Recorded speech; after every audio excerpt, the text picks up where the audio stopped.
Hello everyone, welcome to Swag Talks. Here is a small PowerPoint presentation guided by Dr. Prasad Sir, Associate Professor, Department of CSC. Myself, I'm Mamta with a register number 4650 and my teammate Satvika with a register number 4642. And the presentation is about allocation of frames.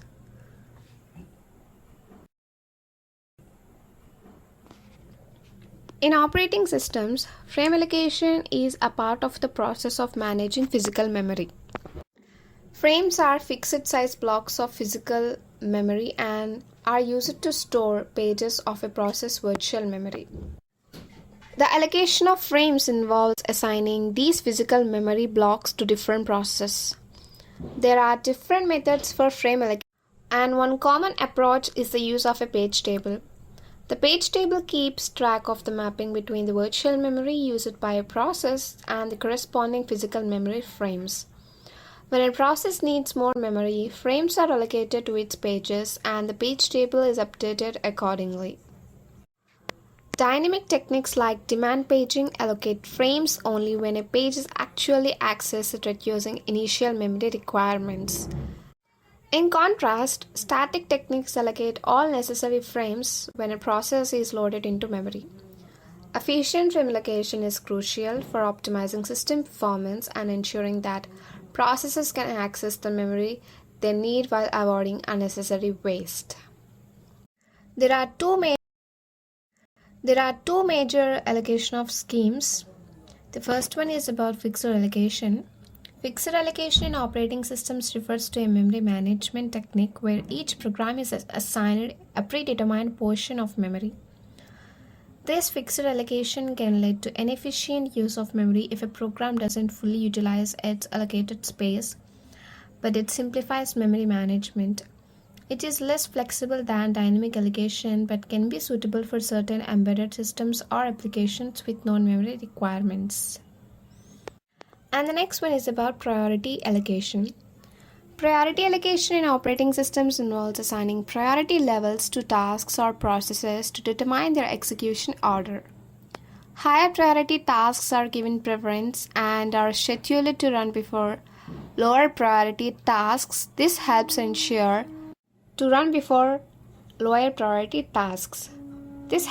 that critical or time-sensitive processes receive prompt attention. Different scheduling algorithms such as priority scheduling are used to manage task priorities in operating systems. And the next concept, global versus local allocation in operating system. In the context of operating systems, global and local allocation typically refer to memory allocation strategies.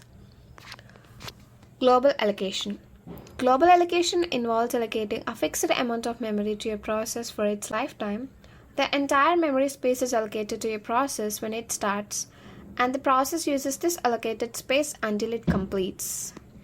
Advantages are simplicity and straightforward management of memory resources, and the disadvantage is efficiency, as a process may not utilize the entire allocated space, leading to potential waste of memory.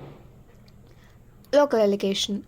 Local allocation also involves as dynamic allocation, known as allocating memory to a process as it requests it. The process obtains memory dynamically during its execution, and the allocated memory can vary over time.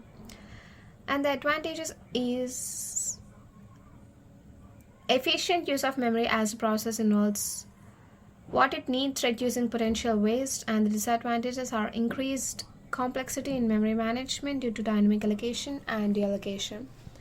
So this is about local versus global allocation. The choice between local and global allocation depends on factors such as system requirements, the nature of applications running on the system, and the desired trade-off between simplicity and resource efficiency. Many modern operating systems use a combination of both strategies to optimize memory usage. And the next concept called reclaiming pages in operating system. It typically refers to freeing up memory by releasing or unloading unused or unnecessary web pages. This process helps optimize system performance in Opera browsers. You can usually achieve this by closing tabs or windows that are not actively in use. This action reduces the browser's memory footprint and can enhance overall system responsiveness. Reclaiming pages in the context of operating systems typically refers to the freeing up of memory by releasing unused or unnecessary pages from the browser's memory. This can be done through various mechanisms like garbage collection, which identifies and removes objects or data that are no longer in use. Here we can also see the example of this. Operating like many browsers employs techniques to optimize memory usage and improve performance. If you're experiencing issues with high memory usage, consider closing tabs or extensions that are not actively in use.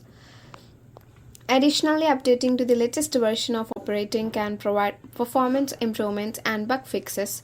If you have specific concerns or issues, checking operating's official documentation or support performs may provide more tailored solutions.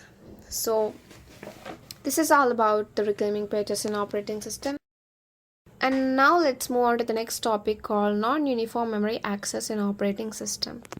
Basically, non-uniform memory access is a computer architecture design that provides multiple processor or cores with varying access times to the system's memory. In a non-uniform memory access system, memory is divided into multiple nodes and each processor is associated with one or more of these nodes. The key idea is that accessing local memory, which is called a memory associated with the same node as the processor, is faster than accessing remote memory, which is called the memory associated with a different node. This is due to differences in memory access times caused by the varying distance between processors and different memory banks. Non-uniform memory access architectures are designed to improve overall system performance by reducing memory access latency. Operating systems that support non-uniform memory access need to be aware of the system's topology and manage memory allocation and thread scheduling accordingly.